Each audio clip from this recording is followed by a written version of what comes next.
Kembali lagi di Senin Inspirasi bersama dengan atlet, bukan atlet sih sebenarnya, ini instruktur untuk Iya mau. Kalau atlet ini udah kemana-mana berarti, udah kemana-mana dong. Kemana Untuk coba, kita, kemana? kemana ya nanti kita tanya ini udah kemana-mana aja. Oke. Karena ini seru juga karena kalau mau awet muda katanya ke laut aja. Tapi emang smart listener ini saya nggak peres ya. Mbak Jovi ini kalau kita ngelihat penampilannya sangat awet muda sekali. Kalau kita lihat di layar kaca nih ya. Kita nggak akan menyangka beliau sekarang usianya udah 56 ya. 53. 53. Ini sekarang kalau kita ngelihatnya seperti 25 tahun. Lebay keles. 25 tahun yang lalu. Karena suka menyelam. Jadi hatinya lebih tenang. Tapi emang ada batas usia nggak sih untuk scuba gitu, untuk kita nyelam gitu? Kalau batas minimum ada. Jadi dia boleh belajar menyelam minimal kalau sudah 10 tahun ke atas. Batas maksimumnya nggak ada, yang penting dia tetap dalam keadaan fit. Selama dia punya fisik masih tetap fit, tidak ada penyakit-penyakit berbahaya kayak jantung, stroke dan apa segala macam, go. Oke. Itu yang aku bilang instruktur aku yang Jerman itu. Iya benar. Itu kayaknya waktu itu sudah umur 70-an deh. Dan dia tetap langsing, shape, rambutnya cakep, dia tetap fit seperti itu. Karena ya itu tadi. Dia menjaga semuanya karena demi bisa menyelam. Demi bisa menyelam. Oke, kita ngomongin soal menyelam. Mungkin ada beberapa juga smart listener yang tengah mendengarkan kita ini. Oke, saya juga sepertinya saya tertarik untuk menyelam. Apa sih persyaratannya untuk kita bisa sebagai penyelam? Kepo dulu. Oh iya kepo. Iya. Sebenarnya niat dulu gitu. Ada tahapannya. Dia bisa merasa nyaman di air dulu. Makanya kita mensyaratkan minimal dia bisa berenang. Berenang gak perlu harus yang gaya macam-macam. Yang penting dia bisa mengapung aja di atas permukaan air, boleh. Oke. Karena itu sebagai jaminan bahwa orang ini akan mempunyai level of confidence di atas permukaan air dengan lebih baik daripada orang yang gak ngerti berenang sama sekali. Bayangkan kalau orang gak mengerti berenang, terus dia dicemplungin di air, apa yang akan terjadi? Boro-boro dia mau menyelam, dia akan panik kesana kemari. Oh iya benar. Gitu. Aku tenggelam. Padahal enggak. Enggak, okay. Gitu. Kalau kita punya stok banyak lemak terutama ya, don't worry, be crazy. Enggak akan tenggelam itu di air. Dia sudah punya pelampung alami. Oh, untuk yang fat Sini. Ya? Oh iya. Situ gitu. Pokoknya selama kita masih punya banyak stok lemak di badan gitu, boleh dikata kita punya badan itu punya apa ya, buoyancy positif. Itu bisa dijamin selama dia tenang, kemungkinan untuk tenggelamnya kecil. Pokoknya gitu. Tenang aja, nanti dia akan naik sendiri ya. Gitu. Tapi lebih baik lagi kalau misalnya yang bersangkutan udah mengerti berenang, udah paham berenang. Itu aja dulu. Setelah itu nanti kita akan ajarkan step-stepnya, mulai dari di permukaan, nggak langsung ke laut ya, nggak langsung ke laut. Itu kita ajarkan dulu di darat, seperti ini.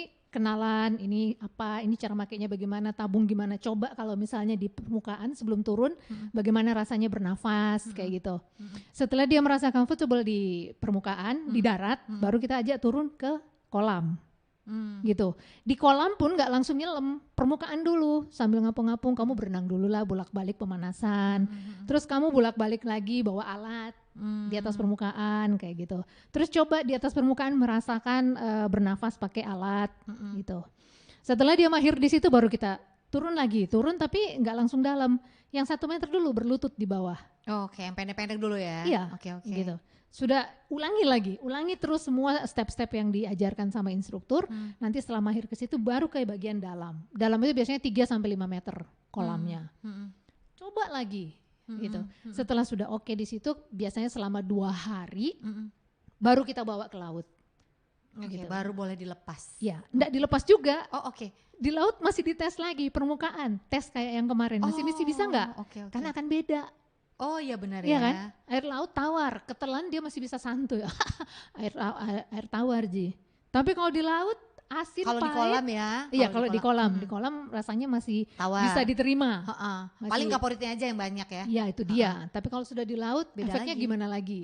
Gitu. Benar. Setelah dia sudah mahir lagi di permukaan laut, baru pelan-pelan kita turun. Caranya begitu, bertahap. Oke. Gitu. Nah, kalau Mbak Jovi sendiri berapa lama waktu sampai akhirnya bisa nyelam? Sebenarnya nyelam itu cuma butuh 4 hari. Serius. 2 hari di kolam, 2 hari di laut. Karena skillnya itu cuma itu aja yang diulang-ulang sejak hari pertama, cuma beda lokasi. Di darat 24 skill. Terus ke permukaan laut 24 skill. Masuk ke dangkal, kolam dangkal 24 skill. Masuk ke kolam dalam 24 itu lagi. Di permukaan laut itu terus. Jadi selama 1, 2, 3, 4, 5, 6 kali diulang 24 skill itu, kita akan auto mahir. Oke, gitu. Cuman 4 hari aja 4 hari. Dengan catatan. Tenang, konsentrasi. Oke. Gitu. Kalau untuk persyaratan fisik ada nggak yang spesifik? Nggak perlu harus yang body goals kayak Kylie Jenner gitu, nggak perlu. Nggak perlu, biasa aja. Kalau berat badannya agak besar bisa nggak menyelam? Bisa aja, karena gini, pada saat kita menyelam kita sebenarnya nggak akan langsung turun. Kita perlu dibantu sama yang namanya pemberat atau weight. Itu timah. Oh, yang di pinggang. Oke. Gitu. Itu akan membantu si diver untuk bisa turun ke laut. Gitu. Nah, semakin besar body seseorang biasanya akan lebih butuh timah yang lebih banyak. Oh, gitu. Semakin gemuk ya. Semakin gitu. besar, semakin banyak lemaknya, semakin butuh banyak pemberat ya. Iya, karena semakin banyak lemaknya berarti semakin banyak pelampungnya kan. Oh iya, benar. Gitu. Dia makin ngapung. Berarti keuntungan emang yang badannya agak kecil ya. Jadi pemberatnya nggak terlalu banyak. Ya. Itulah ya, seperti itu langsung dijawab iya. Iya. Tapi nggak usah bukan jadi sesuatu yang harga mati gitu ya. Kalau nggak langsing terus nggak bisa diving gitu. Tapi sebenarnya bagus juga sih kalau badannya agak besar karena sering olahraga, sering diving, itu kan lemak juga kebakar kali ya. Iya. Di dalam kan di laut itu. Kita kalau diving 1 jam itu saya pernah ukur. Ini salah satu peralatan diving juga, namanya diving komputer. Dia ngasih tahu berapa kalori yang terbuang pada saat kita diving. Itu sekitar 250-an sampai 300. Wah, banyak gitu. Ya. Padahal gerakannya cuma gitu-gitu doang. Padahal gerakan kalau gini-gini. Iya. Kayak ikan. Iya. Benar. Gerakannya cuma itu, tapi ternyata banyak juga. Oke. Nah, itu dia tadi persyaratannya kita udah tahu, terus berapa lama waktunya. Nah, sekarang ini peralatannya Smart Listener. Ini kalau kita ngelihat peralatan yang ada ini dibawa hanya sebagian kecil aja karena banyak sekali peralatan yang dibutuhkan pada saat kita mau scuba diving. Ini ada apa aja sih ini, Mbak Jo, mungkin boleh dijelasin? Oke. Jadi yang tadi udah kita tunjukkan adalah ini peralatan inti gitu ya. Kacamata ya. Inti, kacamata namanya apa sih? Kita nyebutnya Google. Kan Google. Uncle Google untuk melihat segala informasi. So these things. Gitu kan. Dia juga membantu kita untuk melihat sesuatu di sana. Sesuatu, benar. Gitu. Ini kita sebutnya peralatan dasar karena kalau nggak ada ini percuma aja tuh. Percuma ya, namanya gitu. Google. Ini kacamata sama kalau mau snorkeling ya, Smart Listener ya, mungkin lagi dengerin kita di radio ya, nggak ngeliat. Iya. Itu Google dengan snorkelnya sepasang. Kalau di permukaan ini akan membantu kita yang selang snorkelnya ini akan membantu kita untuk bernafas pada saat di permukaan air. Nah, next. Yang kayak oktopus ini, yang kayak gurita ini namanya regulator. Bayangin apa kalau regulator? Gas ya di rumah.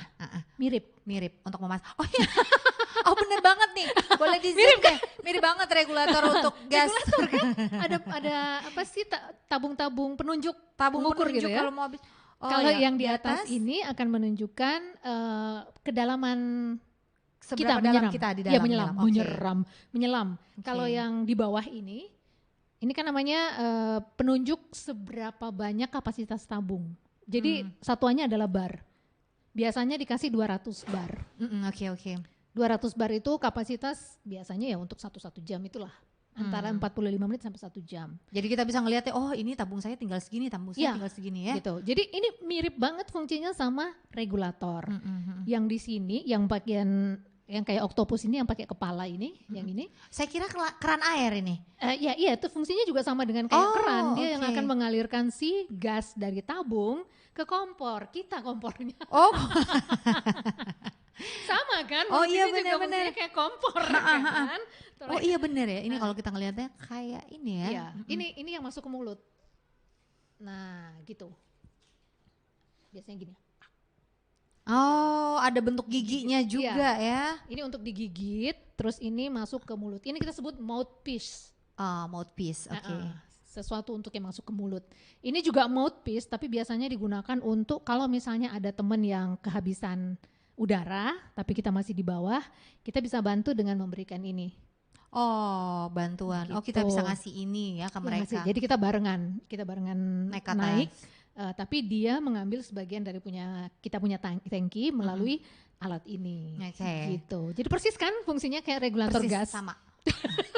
Namanya juga gitu, regulator. Terus ada juga peralatan tabungnya ya. Tabung.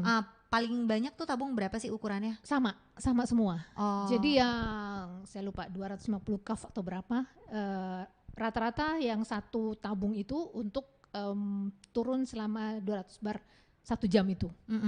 Gitu. Oke. Terus Paling ada lagi yang namanya BCD, itu rompinya. Oh, oke. Rompinya itu sebenarnya berfungsi sebagai pelampung dan untuk nenteng si tabung. Oh, Gitu. Biar ini kita juga aman kali ya. Kan itu tabungnya agak berat ya. Iya, agak berat kan, gak mungkin ini. kita gendong begini turun kan. Agak rempong atau mungkin kayak emak-emak di bawah begini. Aduh berat dong itu kalau gitu. Rempong. Jangan. Gitu. Oh itu rompinya untuk Tempat nyantolin si ya, itu. Iya. Tempat mencantolkan si tabung di Tabung. punggung, terus dia akan attach ke badannya kita. Ya udah si tabung akan fit melengket tanpa kita takut dia akan kemana-mana. Oke. Jadi eksplorasinya kita di bawah juga lebih nyaman. Terus ada Gitu. lagi tuh ikat pinggang. Ya tempat untuk weight, namanya Ya, weight belt. pemberat ya. Ya, pemberat. Terus ada lagi fin sama butis. Oke. Betis? Butis, Oh, butis, Kakak. ya. Kalau betis udah punya sendiri, Udah punya sendiri ya. sayang. Butis itu untuk guna apanya? Untuk apa tuh Kak? Butis itu sebenarnya boots ya, boots untuk menyelam. Oke. Membuat kita lebih nyaman kalau memakai fin. Karena ada beberapa fin yang sifatnya apa ya, keras gitu ya, jadi harus pakai sepatu dulu baru masuk. Oh bisa masuk kakinya. Ya, Oke. tapi ada juga jenis fin tertentu yang nggak perlu pakai boot, bisa langsung kaki kita masuk gitu. Tergantung ya lah ya dari jenis finnya itu Ya, kayak gimana. ya, gitu. Terus itu bajunya wetsuit. wetsuit. Nah, wetsuit itu kalau menurutku ya, itu sesuatu yang wajib kita punya. Gitu. Ada sebagian orang yang nggak suka karena merasa panas kalau di atas. Tapi pada saat kita turun biasanya suhu di air itu suka ada berubah-berubah. Iya, Di permukaan hangat, terus tiba-tiba berapa meter kemudian Dingin banget. gitu. Pernah kan? Gitu. Terus habis itu hangat lagi. Nah, pada saat dia dingin, kalau kita nggak antisipasi dengan si wetsuit, kita bisa ini shivering, gemetar di dalam menggigil air. ya. Iya. Dan itu mengurangi kenyamanan kita diving gitu. Kenapa sih wetsuit itu dibutuhkan? Karena dia itu terbuat dari karet yang namanya neopren. Tebalnya itu sekitar 1,5 sampai 3 mili tergantung suhu yang setempat ya. Makanya harus ketat di badan. Iya. Gitu. Iya. Ngepas lah ya, bukan Ngepas. gitu. Tapi emang kalau saya ngelihat yang diver tuh bajunya ketat-ketat semua gitu. Sebenarnya bukan ketat sih, ngepas. Ngepas banget ya. Ngepas. Benar. Harus fit gitu ya. Fit. Tujuannya pada saat kita turun, air itu akan masuk ke dalam ke dalam wetsuit. Tapi dia akan terperangkap di antara neopren sama kulit kita. Si air itu gitu. Nah, ketika dia terperangkap, kita punya kulit atau kita punya badan mengirimkan panas kepada air, terus air itu akan tersimpan di bawah neopren dalam kondisi hangat ya sama benar. dengan suhunya kita. Gitu. Itu yang akan menahan suhu dingin dari laut untuk berpindah ke badannya kita. Oke. Gitu. Jadi kayak semacam insulator sebenarnya, si apa tadi, wetsuit tadi. Wetsuit. Gitu. Itu fungsinya Itu ya, fungsinya. sampai seketat itu. Gitu. Dan Sama kalau misalnya ini di bawah air itu kan sering juga ada kayak, kita nggak tahu ya, ada makhluk-makhluk atau tumbuhan-tumbuhan yang mudah lengket, yang suka so akrab gitu, terus tiba-tiba waktu kita sampai di atas gatel. Itu enggak, Gitu. ya tubuh kita tidak mentolerir keberadaan mereka ya, akhirnya gatal. Itu juga bisa menghalangi ya? Bisa, karena kan dia lumayan tebal kan, minimal 1,5 milimeter. Kalau makhluk-makhluk itu mau nempel, Kayaknya tunggu dulu. Seperti Kak Jovi ini baru aja disengat ubur-ubur ya. Larvanya. Bayangin larva ubur-ubur ini bisa bikin gatal segede itu. 1 minggu baru bisa beres. Itu pun karena tergantung kita punya kondisi tubuh ya. Kalau kita lagi drop itu bisa lebih lama lagi, bisa sebulan gitu. Oh my God, agak ngeri juga ya ternyata di bawah laut itu dengan binatang-binatang kalau kita tidak memperlengkapi diri kita dengan peralatan-peralatan yang tepat ya. Makanya itu semua ada fungsinya berarti. Betul. Ada kos tangannya juga gak sih? Ada, cuman gak suka pakai. Oh gak suka pakai kos tangan, kenapa tuh? Agak ganggu ya? Ya agak ganggu karena kita juga butuh kayak stick. Kadang-kadang kalau bawa kamera lebih lincah kayaknya kalau kita pakai, sentuhannya itu lebih terasa. Oke, kita juga mau tanya nanti sama Kak Jovi ini seberapa dalam laut yang pernah diselami dan Seberapa dalam perasaan dalam terus udah kemana aja nih, di laut mana aja dan laut mana yang paling terjauh yang pernah dikunjungi dan juga diselami. Lalu kita juga mau tahu bagaimana beliau sampai bisa menjadi seorang instruktur. Kita penasaran, jangan kemana-mana, tetap terus di Senin Inspirasi.